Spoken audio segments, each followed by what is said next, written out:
हमारे शास्त्रों में कई ऐसे काम बताए गए हैं जिनका पालन यदि किसी परिवार में किया जाए तो वो परिवार पीढ़ियों तक खुशहाल बना रहता है।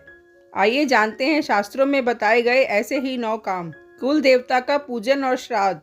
जिस कुल के पितृ और कुल देवता उस कुल के लोगों से संतुष्ट रहते हैं, उनकी 7 पीढ़ियां खुशहाल रहती हैं।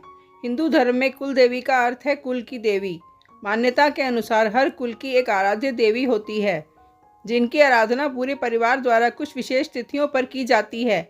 वहीं पितृ तर्पण और श्राद्ध से संतुष्ट होते हैं। पुण्य तिथि के अनुसार पितृ का श्राद्ध व तर्पण करने से पूरे परिवार को उनका आशीर्वाद प्राप्त होता है। जूठा व गंदगी से रखें घर को दूर।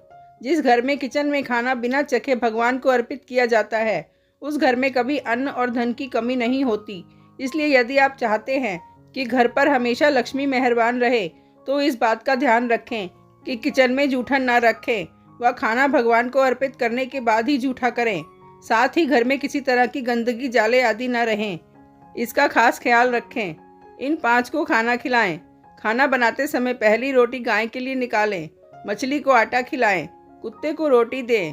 पक्षियों को दाना डालें और चींटियों को चीनी व आटा खिलाएं।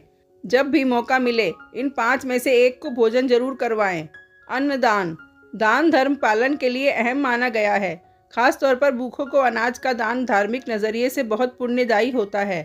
संकेत है कि सक्षम होने पर ब्राह्मण गरीबों को भोजन या अन्न दान से मिले पुण्य अदृश्य दोषों का नाश कर परिवार को संकट से बचाते हैं। दान करने से सिर्फ एक पीढ़ी का नहीं, 7 पीढ़ियों का कल्याण होता है। वेदों और ग्रंथों का अध्ययन। सभी को धर्म ग्रंथों में छुपे ज्ञान और विद्या से प्रकृति और इंसान के रिश्तों को समझना चाहिए। व्यावहारिक रूप से परिवार के सभी सदस्य धर्म कर्म के साथ ही उच्च व्यावहारिक शिक्षा को भी प्राप्त करें। तप। आत्मा और परमात्मा के मिलन के लिए तप मन, शरीर और विचारों से कठिन साधना करें। तप का अच्छे परिवार के लिए व्यावहारिक तौर पर मतलब यही है कि परिवार के सदस्य सुख और शांति के लिए कड़ी मेहनत, परिश्रम और पुरुषार्थ करें। पवित्र विवाह। विवाह संस्कार को शास्त्रों में सबसे महत्वपूर्ण संस्कार माना गया है। ये 16 संस्कारों में से पुरुषार्थ प्राप्ति का सबसे अहम संस्कार है। व्यावहारिक अर्थ में गुण, विचारों व संस्कारों में बराबरी वाले सम्माननीय या प्रतिष्ठित परिवार में परंपराओं के अनुरूप विवाह संबंध 2 कुटुंब को सुख देता है। उचित विवाह होने पर स्वस्थ और संस्कारी संतान होती है, जो आगे चलकर कुल का नाम रोशन करती है। इंद्रिय संयम। कर्मेंद्रियों और ज्ञानेंद्रियों पर संयम रखना, जिसका मतलब है परिवार के सदस्य शौक मौज में इतना न डूब जाएं कि कर्तव्यों और जिम्मेदारियों को भूलने से परिवार दुख और कष्टों से घिर जाए। सदाचार। अच्छा विचार और व्यवहार।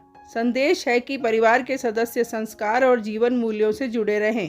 अपने बड़ों का सम्मान करें। रोज सुबह उनका आशीर्वाद लेकर दिन की शुरुआत करें, ताकि सभी का स्वभाव, चरित्र व व्यक्तित्व श्रेष्ठ बने। स्त्रियों का सम्मान करें और पर स्त्री पर बुरी निगाह न रखें। ऐसा करने से घर में हमेशा माँ लक्ष्मी की कृपा बनी रहती है।